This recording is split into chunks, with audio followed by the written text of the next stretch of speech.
الشيطان الرجيم بسم الله الرحمن الرحيم الحمد لله رب العالمين الرحمن الرحيم مالك يوم الدين إياك نعبد وإياك نستعين اهدنا الصراط المستقيم صراط الذين أنعمت عليهم غير المغضوب عليهم ولا الضالين. بسم الله الرحمن الرحيم الحمد لله رب العالمين وبه نستعين على أمور الدنيا والدين والصلاة والسلام على أشرف الأنبياء والمرسلين سيدنا ومولانا محمد وعلى آله وصحبه أجمعين. أما بعد para muhtaramin muhtaramat para kiai para asatidz musadat yang kawula muliakan, para bapak ibu saudara-saudari sekalian, segenap para rawuh para jamaah khususipun takmir Masjid Hidayatul Ummah Kutu Pakis kang gangsal yang berbahagia yang saya hormati pula. Monggo sarang-sarang untuk kesekian kalinya, tak henti-hentinya dan tak bosan-bosannya kita awali dengan memanjatkan puja dan puji syukur kehadirat Allah Subhanahu wa taala atas segala limpah rahmat hidayah inayah. Alhamdulillah lalu menika kula panjenengan sedaya saged kepagian balik, saged istiqomah menghadiri urusan fikih rutin sing diadakan setiap dinten Rebo malam Kamis bertempat di Masjid Hidayatul Ummah Kutu Pakis dan Gangsal. Tentu harapan kita sedaya mugi-mugi keikhlasan panjenengan, keistiqomahan panjenengan untuk menghadiri pengajian fikih rutin pada malam hari ini mudah-mudahan saged nyerahin kula panjenengan sedaya untuk bisa meraih rahmat Allah, ampunan Allah, ridha Allah, keberkahan dari Allah Subhanahu wa taala. Mugi Allah terus memberikan kemudahan, kelancaran kula panjenengan sedaya, baik hal-hal yang terkait dengan dunia kita, lebih akhirat kita, dan kita berharap mugi-mugi kula panjenengan yang hadir di tempat ini, keluarga kita semua mudah-mudahan digolongkan sebagai manusia-manusia yang bahagia selamat dunia akhirat. Amin Allahumma amin. Para rawuh ingkang minulya, monggo dilanjut malih. Pertemuan yang lalu alhamdulillah kita telah menyelesaikan sholat 2 hari lagi. Mulai waktune, hukume, terus sunah-sunahnya, terus sunah-sunah khutbahnya, cara sholatnya, itu sudah kita kaji bersama-sama. Bahkan sampai dibahas takbir, wonten takbir mursal, wonten takbir muqayyad. Ini takbir mursal itu berarti terus mulai dari maghrib ngantos imam di atas mimbar atau imam sholat. Ini takbir mursal, baik Idul Adha ataupun Idul Fitri wonten. Terus wonten malih takbir muqayyad, ya muqayyad itu karena terikat. Muqayyad terikat, berarti ini terikat, nanti takbir ini dibaca atau disunahkan dibaca sesudah menunaikan sholat, baik sholat wajib, sholat sunnah, bahkan sampai sholat jenazah pun juga disunahkan. Nah ini wonten nambung Idul Adha mawon. Ini keratan mantun Idul Adha itu hari-hari tasrek 11, 12, 13 terakhir sampai maghrib. Terus maghrib itu pun wonten disunahkan malih takbir. Ini takbir terakhir di mantun asar, mantun sholat asar. Ampun. Nah yang lebih utama mana? Yang lebih utama yang pertama adalah takbir mursal malam Idul Fitri. Manten itu Idul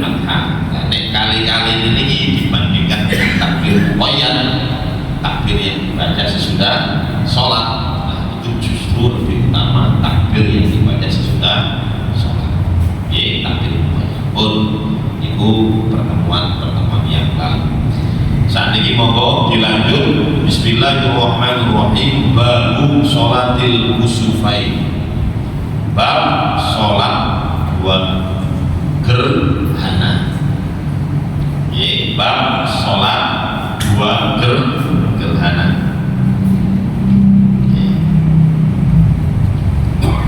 Kalau khusuf pakai kho, khusuful qamar.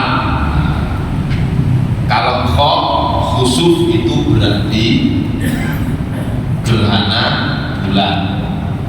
Nek kaf kusuf, kusufus syams berarti gerhana matahari. Ya hampir sama Pak, cuma bedanya huruf depan diawali dengan kho, khusuful, nah itu berarti gerhana bulan. Nek kho khusuful qamar, gerhana bulan. Nek kaf khusufus syams berarti gerhana matahari. Nah, al-aslu biha, ya, dasarnya disunahkan untuk menunaikan sholat dua gerhana ini adalah firman Allah Subhanahu wa ta'ala, la tasjudu lisyamsi wala lil qamari. Wahai orang-orang yang beriman, wahai para manusia, jangan kalian sujud kepada matahari dan juga kepada bulan. Wasjudu lillah, sujudlah kepada Allah.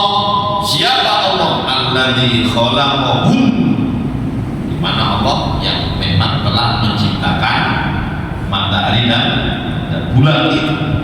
In kuntum iyyahu ta'budun. Apabila jika kalian itu ta'budu, ya, menyembah dia kepada Allah Subhanahu wa ta'ala.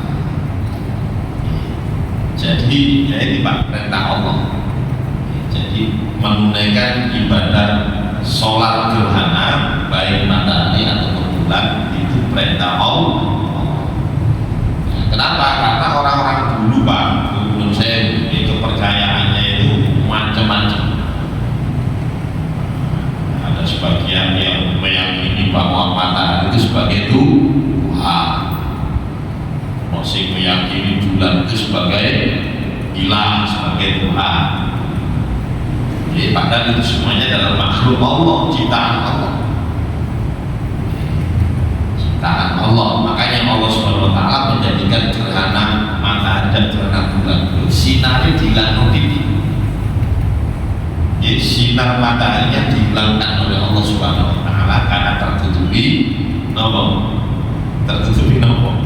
ya, tertutupi makhluk lain, tertutupi bulan dan tertutupi, ya, sehingga sinarnya tidak maksimal karena tertutupi ini. Nah, Allah bisa menjadikan seperti ini. Jadi andaikan mereka meyakini matahari itu sebagai Tuhan karena memang memancarkan cahaya dan bukti deh. Ya, suatu saat Allah pun bisa menjadikan sinarnya redup.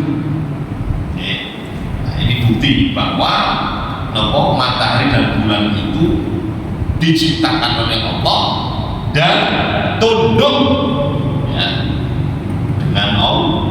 Semuanya tunduk dengan Allah Subhanahu wa ta'ala.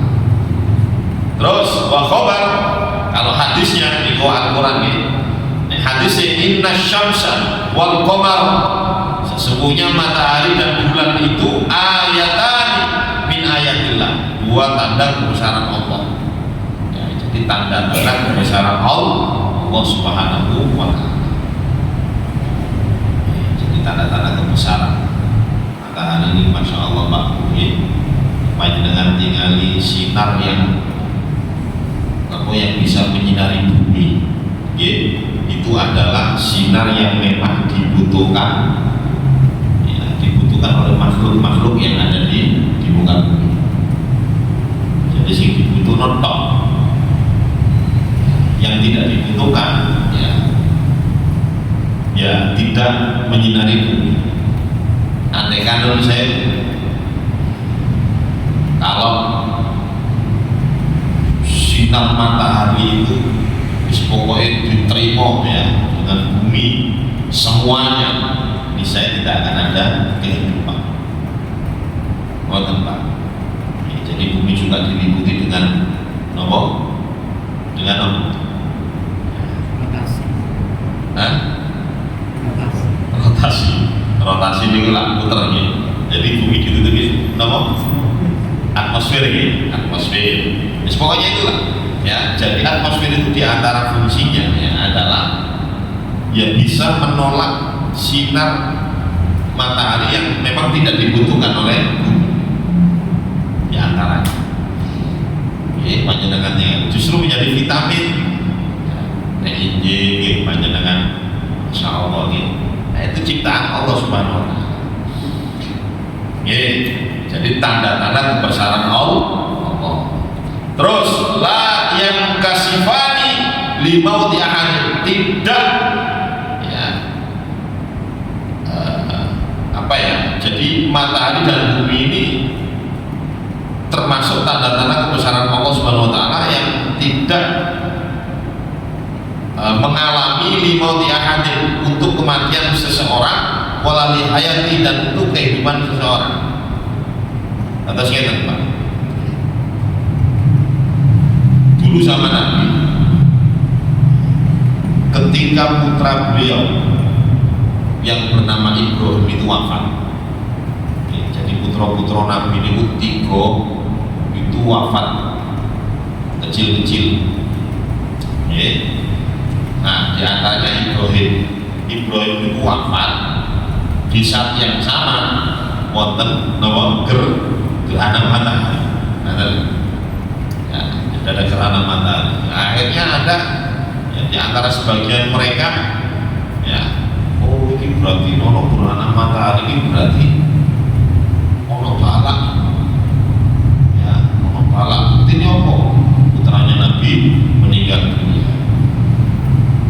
Padahal ya tidak boleh Pak ya, nyocok nongol itu mau tenangsan gitu apa? Jadi kematian kehidupan itu hak prerogatif Allah yang tidak ada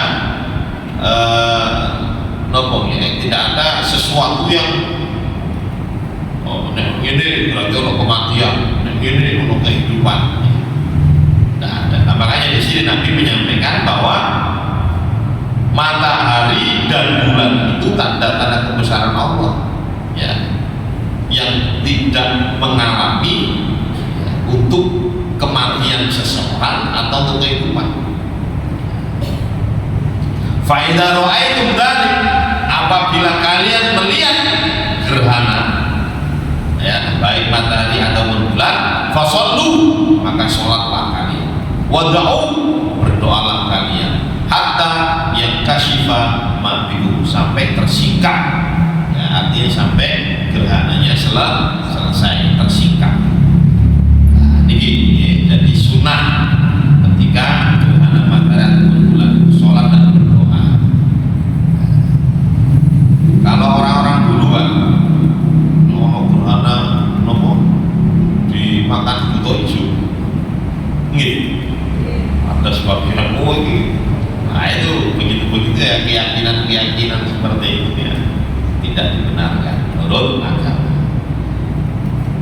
Ada yang mengatakan Allah gerhana matahari bulan itu kejadian alam biasa saja. Ya wis alam wis ngono itu. Nah ini juga begitu. Ya memang kejadian alam, tapi semuanya itu atas izin Allah. Nah bagi kita orang-orang yang beriman, makanya dulu sholat disuruh berdoa. Itu termasuk tanda-tanda kebesaran Allah Subhanahu wa Ta'ala.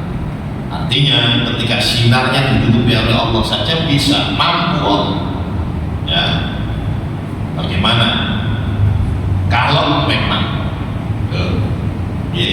bumi itu ditabrakkan dengan mata sangat-sangat malam bila ada kiamat itu berarti Allah Subhanahu wa Ta'ala sudah ya, memerintahkan kepada para malaikat menjaga bulan matahari untuk tidak menjaga, sehingga terjadi benturan-benturan. Nah, sampun hukum sholat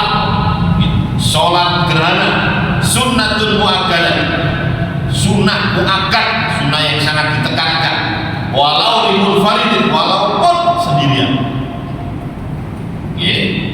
Wa yukrahu tarkuha, bahkan dimakruhkan ketika meninggalkan sholat gerhana. Ini loh Pak, menurut saya begini, banyak orang-orang yang meremehkan sholat gerhana. Kadang-kadang menurut saya begini, bahkan masjid sendiri kadang-kadang sangat orang. Gini banget. Banyak yang tidak mengadakan. Padahal sekarang itu informasi-informasi melalui media sosial, melalui ya cepat kita dapatkan, bahkan sebelum ya hari hanya berapa bulan atau berapa tahun yang akan wis ero Pak, nek dino iki jam sekian akan terjadi gerhana. Sudah tahu, tinggal diumumkan aja, dipublish saja pada para jamaah lebih begini lho nggih, wonten masjid. Jadi diumumkan saja. Bukan pada para jamaah untuk menunaikan sholat. Kenapa gini Pak? Sunnah muakkadah. Saat ini nek mboten kula panjenengan ape sapa meneh yang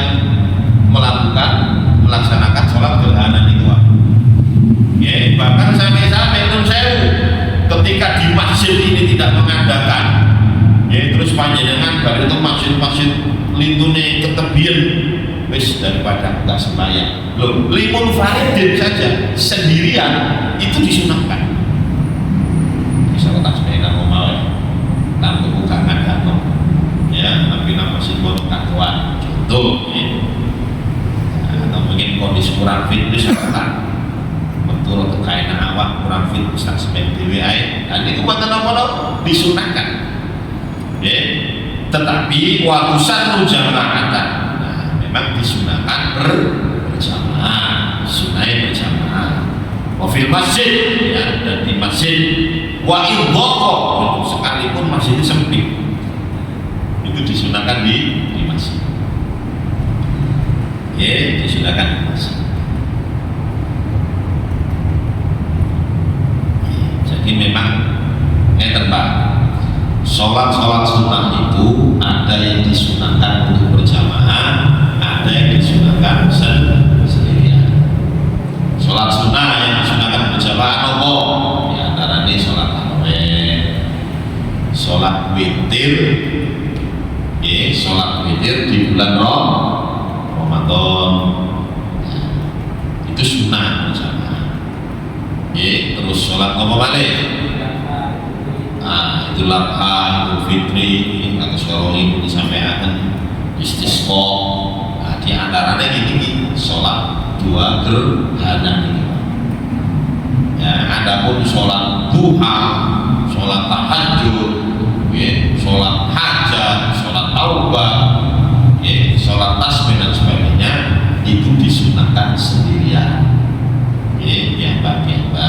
Tapi nek panjenengan kepengin jamaah, mboten apa-apa. Mboten apa-apa. Contoh qiyamul lail, malam 21, 23, 25, 27, 29. Masjid mriki ngadakan qiyamul lail mulai jam 1 atau jam 3. Lanjut sahur bersama. Contoh jam 1 sampai jam 3 niku nopo mawon. Di antara ini sholat tobat, sholat tasbih jamaah, mboten apa-apa mau ngempong Pak. Ngerambut jamaah, mboten apa-apa. Sampun. Terus ya al-hikmatu fiha, hikmahnya. Ya, hikmahnya apa? Tabbih ubadi syams wal qamar. Tabbih itu memberi peringatan kepada siapa? Ubadi syams wal qamar, para penyembah matahari dan bulan. Ala an-nauma, bahwasanya matahari dan bulan itu musakharati, mudallalati. Matahari dan bulan itu bisa ditundukkan oleh Allah Subhanahu wa taala. Jadi ini sebagai peringatan bagi para penyembah matahari dan bulan. Ya, matahari sing sembah sinare dan tersinar. Bulan pun juga begitu, hilang, gak ketok. Nah, itu bukti ya bahwa dua-duanya itu ditundukkan oleh Allah Subhanahu wa taala. Ya, walau kana ilahi, andaikan matahari dan bulan itu adalah Tuhan, ya, la dafa'an nafs an nafsihi. Ya, tentunya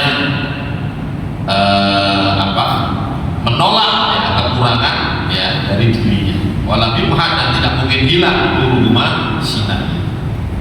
Ya, jadi dikatakan matahari dan bulan itu sebagai Tuhan. Ya. Di sini, ya, namun sinarnya hilang, ya, sinarnya bisa hilang. Itu kan berarti mengurangi, ya, mengurangi kelengkapan ya, dari matahari itu sendiri. Jadi jenenge hilang, namanya Tuhan itu harus sempurna. Ketika hilang ya cahayanya itu berarti mengurangi kesempurnaan. Jadi intinya matahari dan bulan itu bukan Tuhan, tapi makhluknya Allah. Waktu menunaikan sholat gerhana yang terhubung bintidari tabayun, ya, masuk waktu ketika bermulanya tabayun. Tabayun itu berubah, tabayun itu berubah. Jadi maksudnya sudah mulai ada perubahan-perubahan matahari sing asale menyinarinya, kemudian kali ini akan berubah, akan tertutupi ya.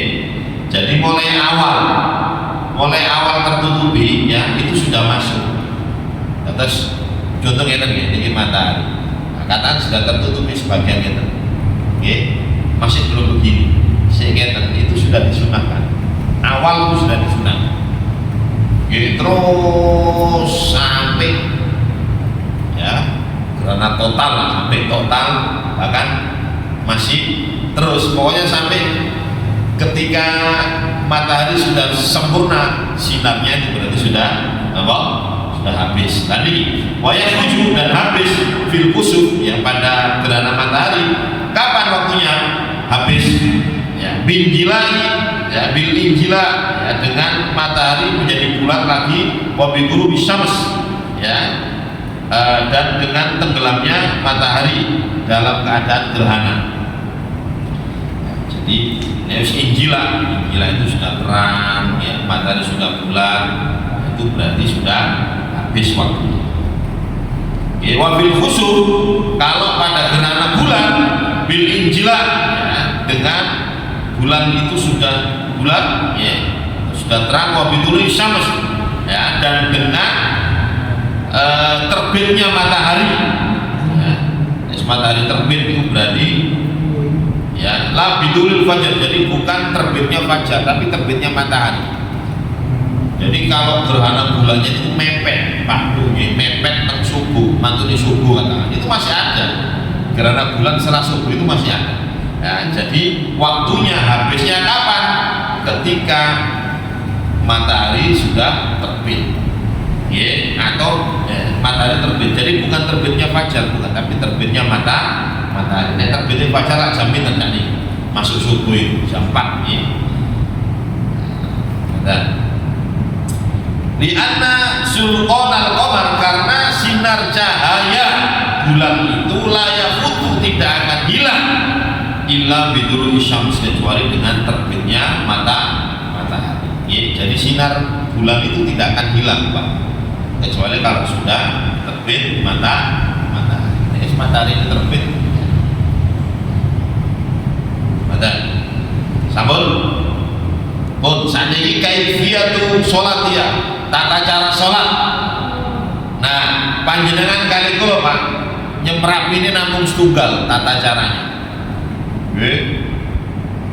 Nopo ruku'e ping kali nggih, Fatihah ping kali ya. Ternyata di sini ada 3. Nggih. Jadi kaifiyatu sholatiyah, tata cara sholat gerhana, laha salatu kaifiyat, ada 3 cara. Al-ula, cara yang pertama, antu sholat rakatain, sholat 2 rakaat, kasunatu subuh, seperti sholat sunat subuh, min ghairi tatwil, tidak usah panjang-panjang. Nah, ini paling enak ini. Jadi ya wis 2 rakaat seperti sholat panjenengan sholat sunnah. Sadurunge subuh contohnya tidak usah terlalu panjang. Surat-suratnya dibaca wis tidak usah dawa-dawa. Nah, niku sing pertama. Al-thaniyah yang kedua, antusalla rakaatain, sholat 2 rakaat min ghairi tatwil, tanpa dipanjangkan surat-suratnya. Ya, biziyadah tapi ditambah ruku'in wa qiyam, rukuk dan berdiri min kulli rakaatin dari setiap 1 rakaat. Ya. Fayakunu maka fi kulli rakaatin pada setiap 1 rakaat qiyamani 2 berdiri, qiraatani 2 bacaan, wa ruku'an dan 2 rukuk. Wa tajibu qiraatul Fatihah dan wajib membaca Fatihah fi kulli qiyam pada setiap berdiri. Nah, ini ya sing kula panjenengan praktekaken, Pak. Bu, ya. Jadi ketika panjenengan sholat gerhana ya, itu 2 rakaat ya, ditambahi rukuk dan berdiri ya, rukuk dan berdiri contohnya ya. Jadi ketika panjenengan setelah baca Fatihah terus surat tentang mriki gak usah dawa-dawa. Nah nanti yang ketiga, cara yang ketiga ini cara sing dawa. Oke, jadi cara yang pertama kados panjenengan sholat sunnah biasa. Oke, surat-suratnya pun tidak panjang-panjang. Cara yang kedua gak dawa-dawa tetapi rukuknya 2, berdirinya 2, Fatihahnya 2, suratnya 2. Contoh ya, panjenengan menerapkan yang kedua. Mantun was Fatihah, kemudian baca surat, katakan kuliah. Oke. Setelah itu rukuk Allahu Akbar. Nggih, baca subhana rabbil azim biasa. Nah, terus mantun niku ngadeg malih. Nggih, boten iktidal. Nggih, boten sami Allah nami terus Rabbana lakal hamd boten, tapi berdiri lagi. Nggih. Allahu Akbar. Bismillahirrahmanirrahim. Maos Fatihah, surat lagi. Nah, setelah itu rukuk baru i'tidal sujud. Nggih, rakaat kedua pun sami kados rakaat pertama. Nggih, surat-suratnya tidak panjang-panjang. Contoh, panjenengan sholat ijenan nang griya nggih limun farid mau. Bagi orang yang sholat sendirian. Ya, mantun Fatihah, kuliah, rukuk, nggih, mantun niku napa? Berdiri, baca Fatihah lagi, setelah baca Fatihah katakan kuliah apa kulhu nggih pun mantun niku sujud biasa. Rakaat kedua setelah Fatihah katakan baca nopo Al-Falaq nggih, terus rukuk nopo berdiri lagi Fatihah lagi baca surat An-Nas mboten napa-napa nggih. Jadi rukuknya 2 kali, berdirinya 2 kali, Fatihahnya 2 kali, suratnya 2 kali dalam 1 rakaat. Ya. Nah, niku cara yang kedua. Cara yang ketiga, dos pundi? Nah, cara yang ketiga. Adzalika, cara yang ketiga, wahyal akmal, dan ini paling sempurna. Paling sempurna. Ya nopo antusol rakaatain, sholatnya 2 rakaat. Kal kaifiyati tsaniyah, seperti pada contoh yang kedua. Jadi rukuknya 2 kali, berdirinya 2 kali. Walakin tetapi ma'at tabwil panjang. Ini wau kan contohnya ya bu Al-Fatihah An-Nas nggih. Nah nek teng mriki surate dawa-dawa. Nggih, walakin ma'at tabwil panjang fil qiyamah. Nah, pada berdirinya bil qiraat dengan bacaan takwil panjang-panjang, fil ruku'at ruku'e yo dawa, was sajdah sujude yo dawa bitasbih dengan bertasbih.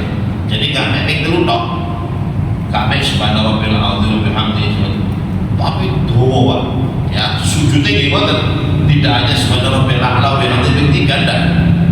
Dawa bisa. Nggih. Nah, ini takwil lama. Panjenengan pilih sing pundi monggo. Yang pertama silakan, yang kedua monggo, yang ketiga nah, monggo. Tapi Pak, nek panjenengan menurut kitab niki lho nggih, yang dimaksud takwil panjang niku dos pundi? Panjenengan tinggal ini. Miqdaru takwil fil qiyam. ukuran panjang dalam berdiri. Al-qiyamul awal, berdiri yang pertama, minar raqatil ula, dari rakaat pertama. Sing diwaos napa? Suratul Baqarah. Surat Al-Baqarah. Al-Baqarah 3 juz nggih. Al-Qadrumah atau seukuran Al-Baqarah. Nggih iki rakaat pertama Al-Baqarah 3 jam.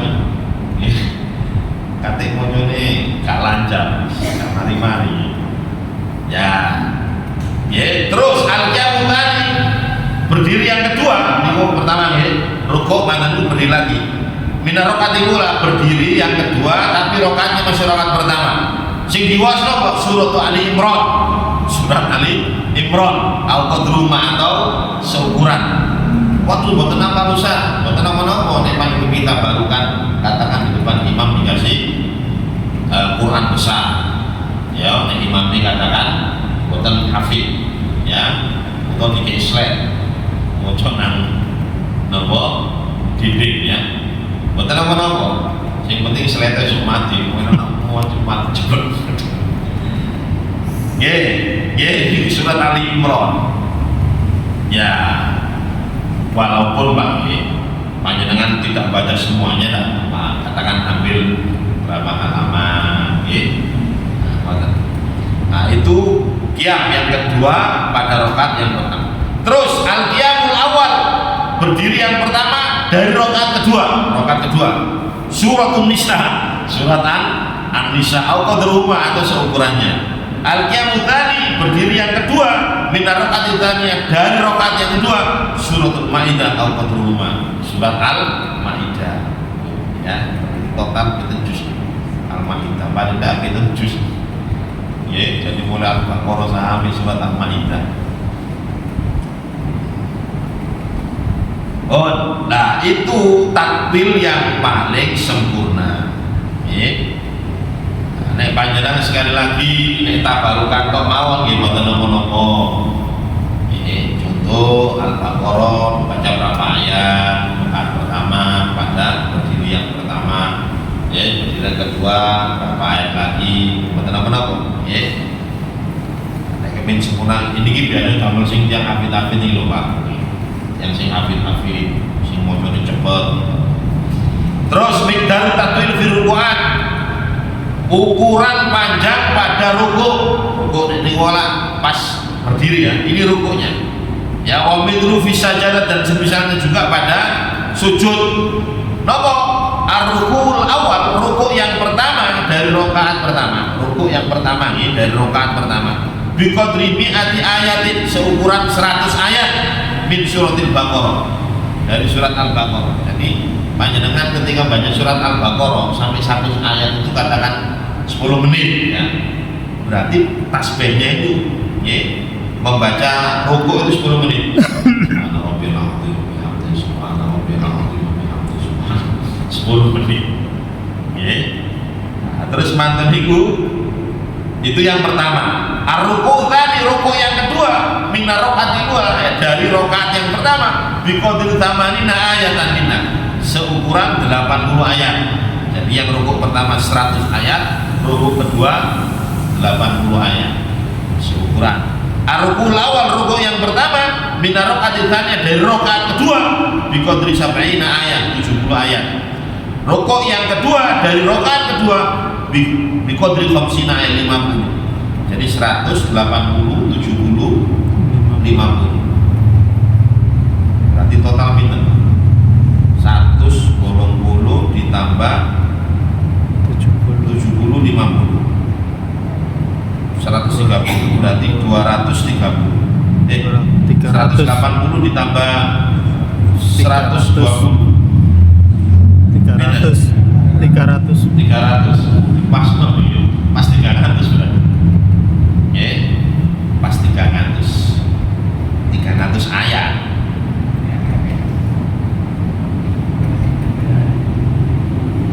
Panjenengan menurutku muater malih kok. Iya, sehingga vertigo langsung petang ya Pak. Nah, pun ya itu tata cara sholatnya. Ada pertanyaan? Oke, monggo Pak. Wonten prihatin dosa sebesar ini melimo yaitu kepada nasuha kepada penuntut ilmu Subhanahu wa taala.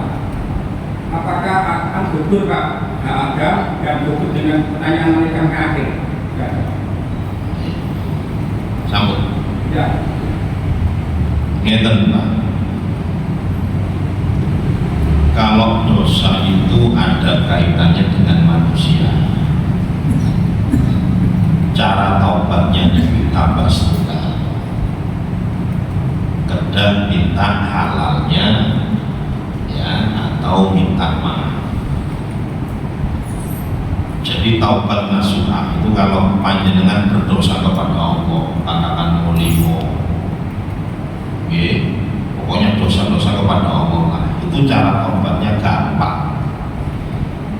Panjenengan cukup istighfar, memperbaiki amal, bertobat, pokoknya panjenengan ya dengan tobat nasuha yang bisa mengistighfar juga bisa merubah amal-amal panjenengan dari amal-amal yang tak baik dirubah menjadi yang baik.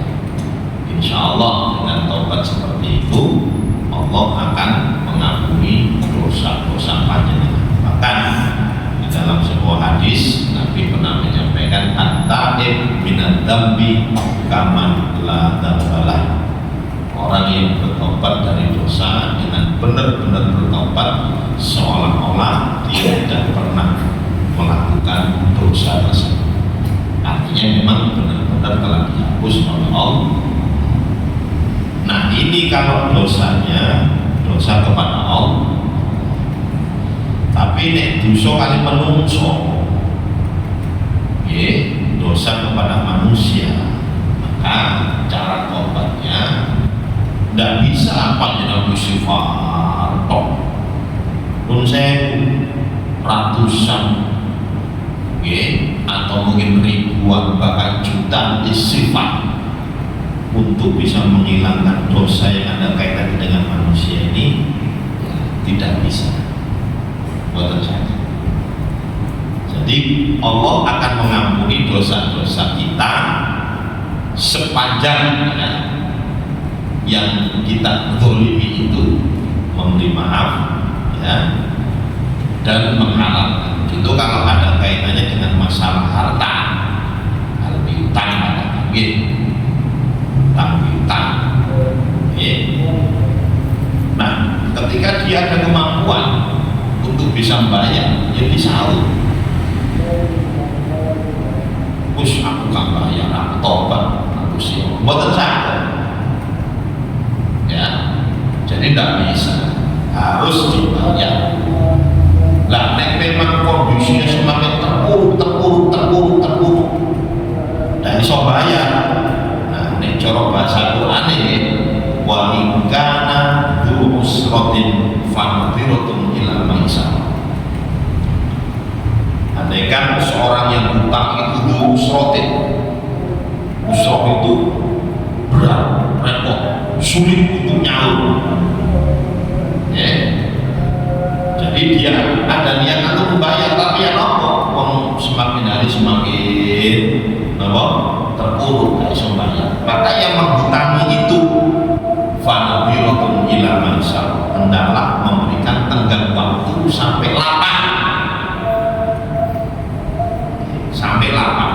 Jangan jadi saluran. Lapangan bener. Sehingga iso sampai setahun tahun. Nah, ukuran lapang dan tidaknya para ulama sepakat. Ketika orang yang berhutang itu sudah mampu, mampu nopo, mampu kebutuhan-kebutuhan primer, itu sudah terpenuhi. Kebutuhan primer sudah terpenuhi, maka wajib kalau ada harta-harta itu dibayarkan. Jadi mau tenang sah, kamu lagi utangi wakil tapi buku sing sekunder. primernya sudah terpenuhi, wah baru itu sofa, itu sepeda motor banyak, itu mati. Ini menurut para ulama wajib dijual dan harus dibayarkan. Oke, nah sekarang sekarang itu Pak, orang hidup itu senang utang. Dia hidup itu sesuai dengan keinginan, bukan sesuai dengan kebutuhan. Nek orang-orang dulu Pak, sesuai kebutuhan, gitu Pak. Dan dia tidak akan hutang, nek gak terpaksa. Dan memang penting, gemberan sekolah, gemberan operasi, tapi betul-betul ya untuk yang primer. Nek saat ini saya malah ditawarkan, utang-utang malah ditawarkan. Sampai ngampun terus umroh aja ditawar, gitu Pak. Umroh ini sunnah, bayarnya wajib. Ya itu. Sekarang itu begini. Nah, sesuai dengan kebutuhan enak. Kalau sesuai dengan keinginan, yang namanya manusia itu selalu ada keinginan tidak akan berhenti. Illa qurab kecuali harus mati. Gitu apa? Ingin A, terus mari A keturutan, ingin B keturutan, ingin C. Makanya sampai Nabi pernah menyampaikan, andaikan manusia itu punya harta sebanyak emas sak gunung, niscaya dia akan menginginkan 2 gunung emas. 2 gunung emas terus keturutan, menginginkan 3 gunung emas, dan begitu seterusnya.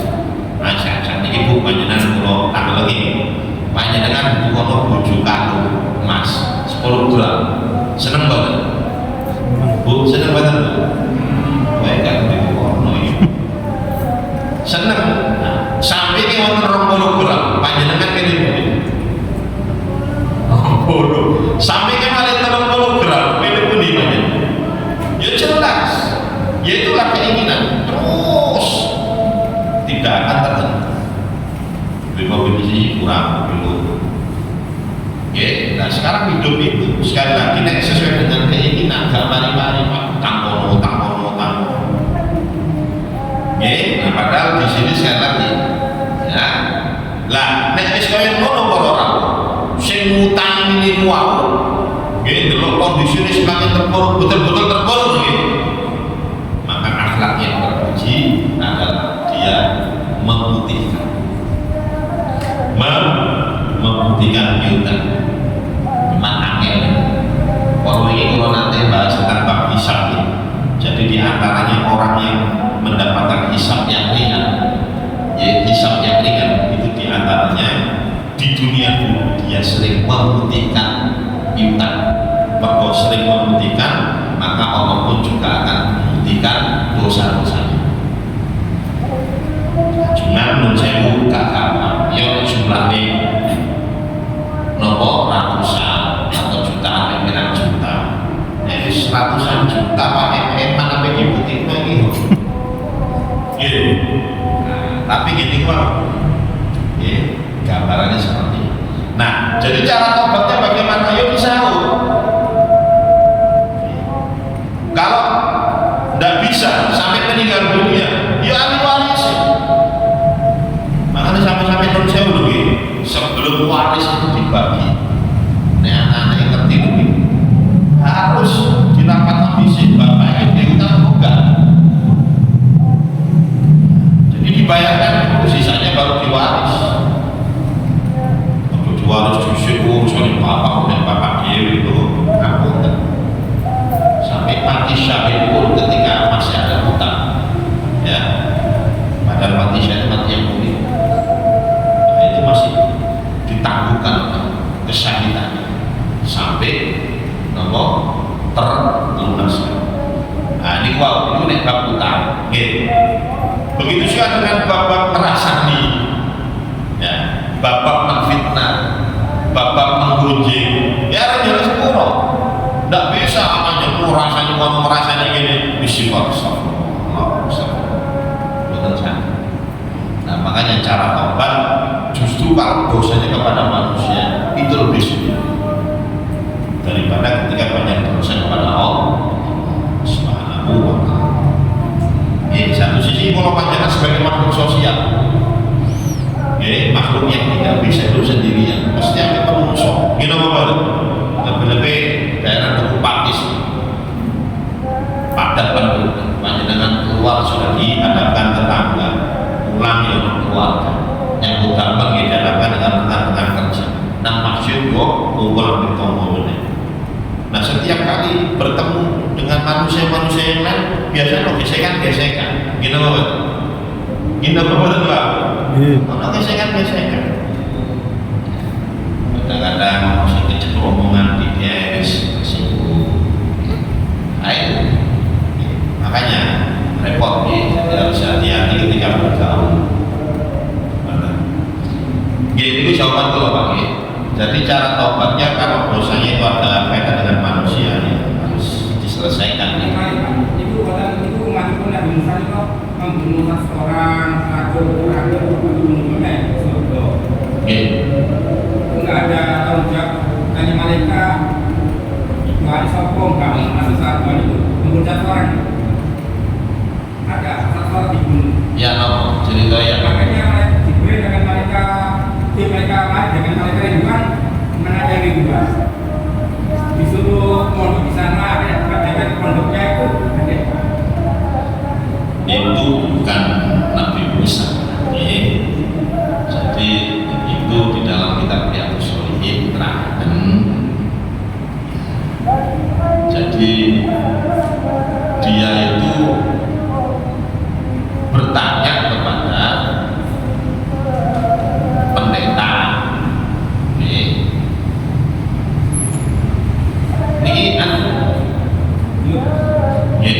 walhasil pokoknya dia membunuh ya sampai 100 mantan itu tobat sadarnya dia melakukan ya, jadi disampaikan ini tobat di daerah ini. Nah ketika dia dekat dengan daerah sini kemudian dia meninggal dunia atas malaikat rahmat kali mengatakan ini sempat ya ini statusnya ya apa ini ya kan dia membunuh ya tapi dia lebih dekat dengan tempat taubatnya. Lantas Allah memberikan itu karena taubatnya.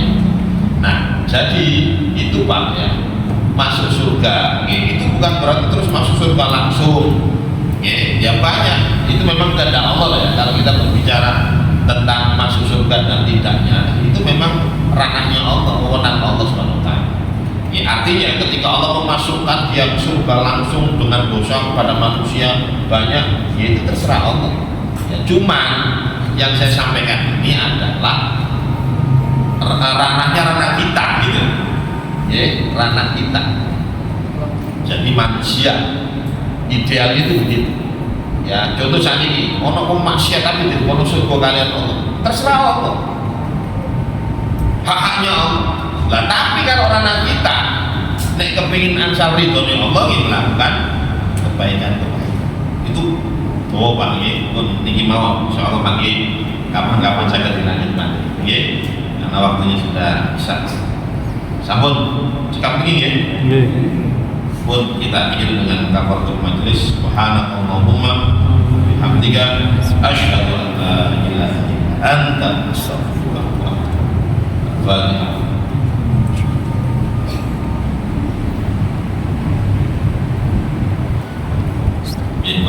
Assalamualaikum warahmatullahi wabarakatuh.